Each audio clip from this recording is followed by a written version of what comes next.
Hello, alo ba ming la ba. အဲ့တော့ပြီးလို့ရှိရင်အခုတခါဆက်သွားမှာကတော့စာရွက်အသစ်စရိုက်မယ်ပေါ့နော်ရိုက်တော့မယ်ဆိုလို့ရှိရင်ဦးဇင်းတို့ပထမဆုံးဟောပေါ့ဒီစာရေးတော့မယ်ဆိုရင်ဗလာစာရွက်အုပ်ကိုထုတ်မယ်ပေါ့နော်ထုတ်ပြီးတော့စာရွက်ကိုဘေးမြင်ထားမယ်မြင်းချမယ်ပေါ့နော်အဲ့လိုပဲဒီ Microsoft မှာစာရေးတော့မယ်ဆိုရင်စာရွက်ကိုရွေးမယ်မြင်ထားမယ် format ချမယ်ပေါ့နော်အဲ့ဒါကိုဗာပြောမယ်ဆိုလို့ရှိရင်format ချမယ်เนาะ format ချမယ်ဆိုတော့ page set တက်ကိုသွားမယ် page set တက်ကဒီမှာမပေါ်တဲ့အခါကျlayoutကိုသွားမယ်เนาะ layout ကိုမသွားခြင်းဘူးဆိုလို့ရှိရင်ခုနဒီ home ပြီးလို့ရှိရင်ဒီအပေါ်က file ဆိုတာလေးရှိတယ် file ရဲ့အောက်မှာနောက်ဆုံးပိတ်ဒီအောက်ဆုံးက page set တက်ဒါလေးကိုနှိပ်လိုက်ရတယ်ဒါနှိပ်မယ်ဆိုရင်သူကအဆင့်တွေသွားတယ်ကြားတယ်เนาะအဲ့တော့မသွားတော့ဘူးဒီ layout ကိုနှိပ်မယ်เนาะ layout ကိုနှိပ်တဲ့အခါမှာဒီ3ခုသုံးမယ် margin ရဲ့ orientation ရဲ့ size ရဲ့ဒီဥစ္စာကိုသွားမယ်ပေါ့နော်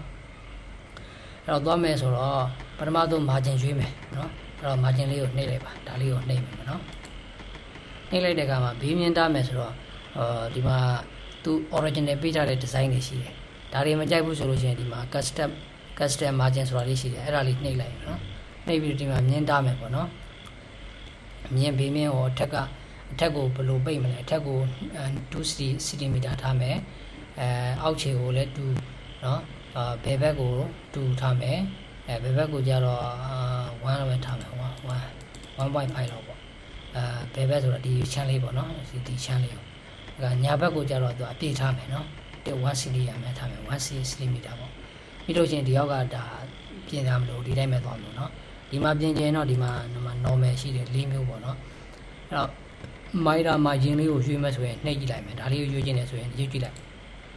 ရွေးခြင်းဒီအနေထားဖြစ်သွားမယ်เนาะဒီအနေထားမကြိုက်ဘူးဆိုလို့ရှိရင်ဒီမှာဒါလေးကိုရွေးမယ်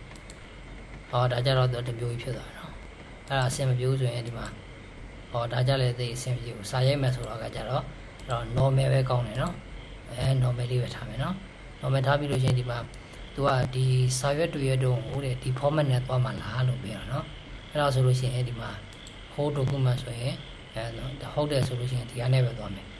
အဲ့လိုမဟုတ်ဘူးနောက်ဘယ်ဟာပဲရိုက်နောက်ရိုက်မဲ့စာရွက်အသစ်တွေမှာလည်း